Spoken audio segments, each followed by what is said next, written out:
Welcome to this issue of iDrum magazine. My name is Pat Garvey. In this Essential Styles session, we're going to look at soul.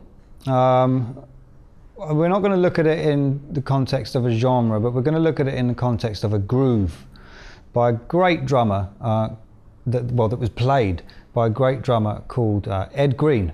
Ed Greene's a drummer who's played on some amazing songs. Just a great drummer. More of that as we go. What we're going to focus on, though, is not really the soul in that or anything else. It's just going to be on an exercise or some approaches that frees you up to be able to begin thinking about just being able to play what you want to play within these types of grooves. Quite often as drummers we get tripped up with our ideas because we don't have the facility to actually play them outside of our heads. So I'm going to introduce an exercise, and we'll keep it on the hi-hat.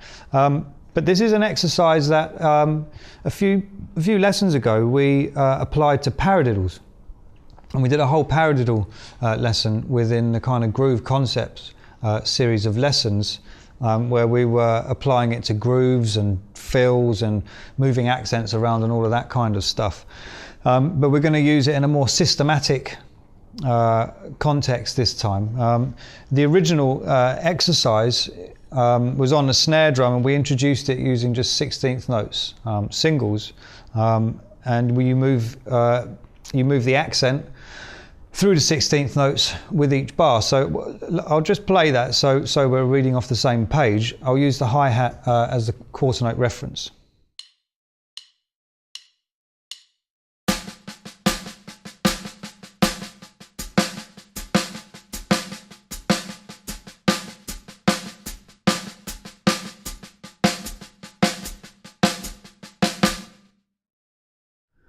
So it's a great exercise.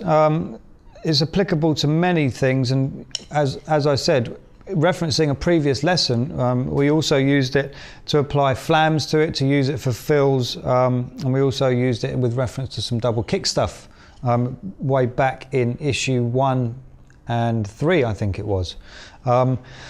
So onto the hi-hat. This is a system, if you like. Think of it as a system. Okay, so the same exercise on the hi-hat will sound like this.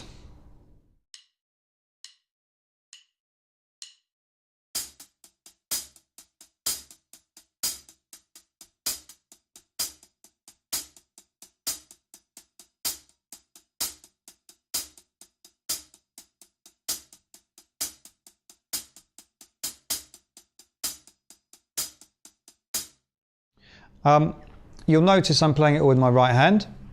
That's because we're going to work, or I'm going to give you some examples of different melody ideas that you can add to that. Just so that you can hear it with the quarter note reference, I'll play it on the second set of hats over here with the quarter note as a reference for the accent. Otherwise, what can happen with this is every time you move the accent, unless you're used to it and unless you're counting, unless you've practiced it, your ears will just turn around where the one is to the accent each time.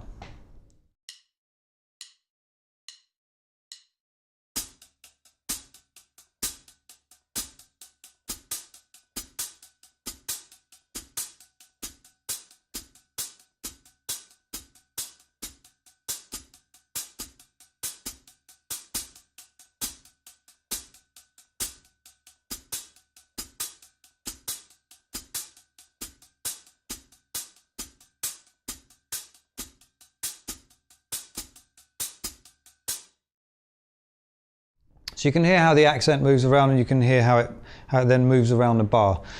What we'll do is we'll play the first couple of examples from the snare and the bass drum notes that you've got with this issue, just so you can hear what happens when you move the accent around. So if I play what would be bass drum 1 with the hi-hat pattern, okay, it's going to be on beat 1 of each bar. So you're going to have this.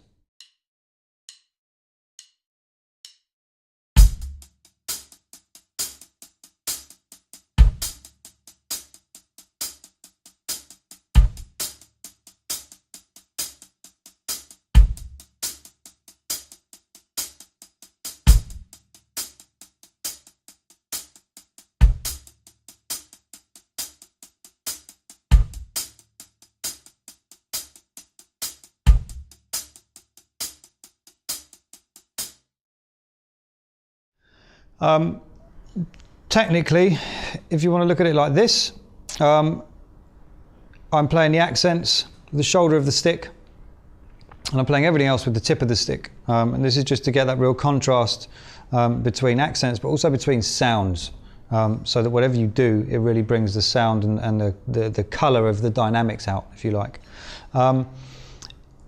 If I add snare drums to that from that first example, so let's say 2 and 4, you will have this.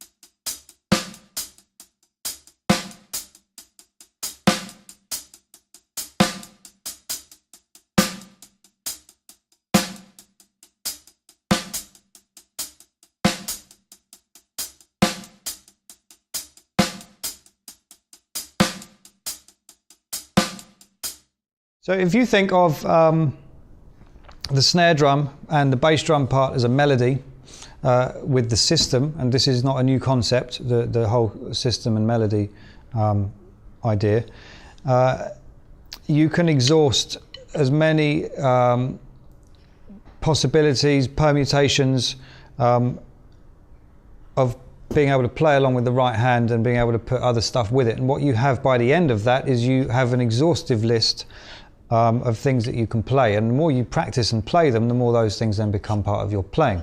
If I then put that bass drum with the snare drum over the hi-hat,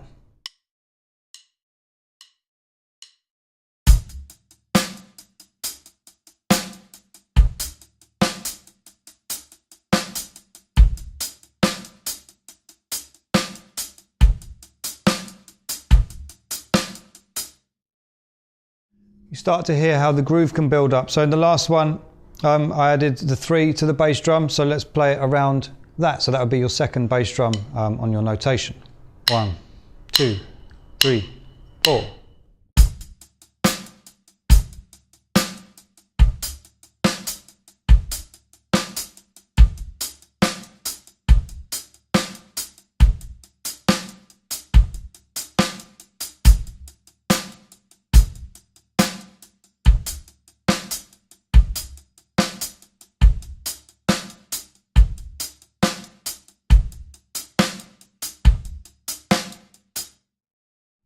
You can hear how these ideas, they start to build, and you start to build a good picture of where you're at and how to groove with these kind of ideas once you start putting them together.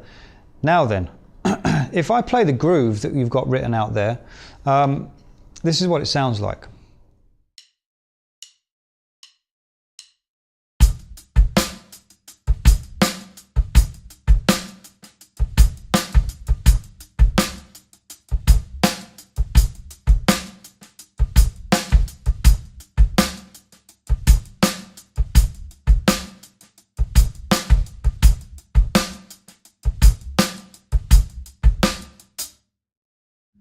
It's a really nice groove. In the context of the music, it works really well, and it's worth at this point.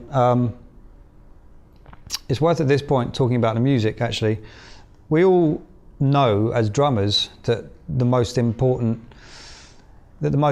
people in the world are drummers. But it's better that we keep that as a secret and just stay in the background and let everything work. Your role as the drummer, apart from being one of the most important people in the world, is to let the music work and complement the music and support the music and drive the music. That's where this type of practice really comes in. I'm going to play the groove again. It encompasses lots of things we've spoken about in the groove concepts lessons.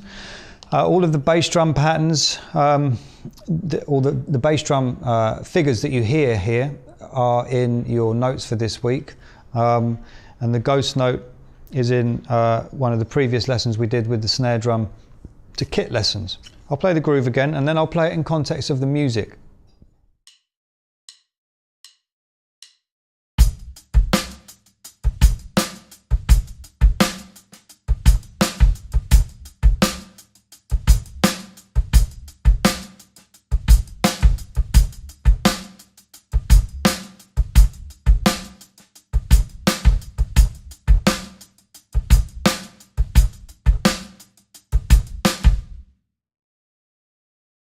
You'll also notice that the hi-hat accents are in the same place, but they're quite regimented, and it all adds to the feel. And the point of it is that exercises like I've introduced you to there, or any that you've got, enable you to play and separate accents, independence, which helps you to really nail these kind of grooves.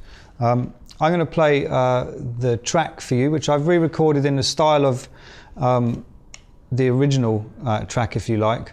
The original part's played by Ed Greene. Take a minute, check him out and check out some of his work out, and just have a listen to some of these guys and these drummers and these recordings from the time. They're just great recorded examples of great drumming. I hope you got something out of this. See you next time.